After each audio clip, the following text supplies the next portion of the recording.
જ્યારે પ્રશાસનિક અધિકારીઓની સંકલન કરવાની ઈચ્છા અને જનપ્રતિનિધિઓની એ જ સંકલનને આગળ વધારવાની ઈચ્છા પ્રબળ બને છે ને, બંને પૈયા એક સાથે ચાલે છે ને, તો અનેક સરકારી યોજનાઓ છે જે મારા ભારતને સોનાની ચિડિયા બનાવી શકે તેવી છે.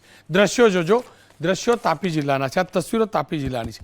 અહીંયા આદિવાસી પરિવારના આપણા દીકરા દીકરીઓએ ઊંચી ઉડાન ભરી છે. આજે આ આદિવાસી બાળકો ને સપને પણ ખ્યાલ નહોતો, સપને પણ વિચાર્યું નહોતું કે એમને સરકારી ખર્ચે વિમાનમાં બેસી મુસાફરી કરી અને એક વિજ્ઞાનને લગતો પ્રવાસ કરવા મળશે.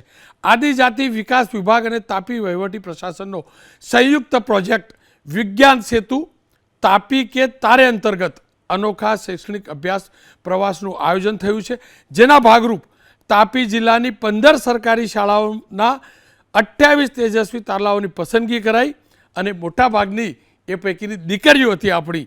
આ વિદ્યાર્થીનીઓ આજથી 3 દિવસ આંધ્રપ્રદેશ સ્થિત શ્રીહરિકોટાના શૈક્ષણિક પ્રવાસે રવાના થઈ છે. શ્રીહરિકોટા આપ તમામ લોકો જાણો છો કેટલું મોટું સ્થાનક છે વિજ્ઞાનનું.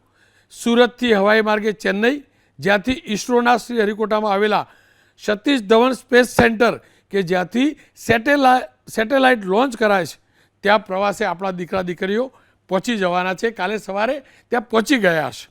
આ શૈક્ષણિક પ્રવાસનો હેતુ આદિજાતિ વિસ્તારના વિદ્યાર્થીઓને ઇસરોના સંશોધન કાર્ય અને અવકાશ વિજ્ઞાન વિશેનો સીધો અનુભવ અપાવવાનો છે. આ પ્રવાસ તાપી જિલ્લા આદિજાતિ સમાજના વિદ્યાર્થીઓ માટે માત્ર શૈક્ષણિક અભ્યાસ જ નહીં, પરંતુ જીવનમાં એક નવી દિશા અપાવનારો સાબિત થશે.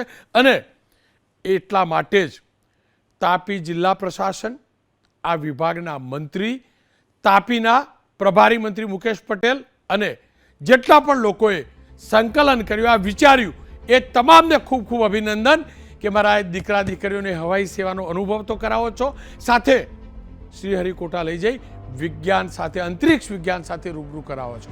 અનેક આવી યોજનાઓ છે અને એ યોજનાઓનો સારી રીતે નિષ્ઠાપૂર્વક આયોજન કરીને અમલ કરવામાં આવે ને તો ફરીથી કહીશ, મારું ભારત મહાન હતું, છે અને મહાનની સાથે શ્રેષ્ઠતમ મહાનતાની હદ સુધી પહોંચશે, શ્રેષ્ઠતાની અંતરિક્ષ ઉડ્ડયન ભરશે.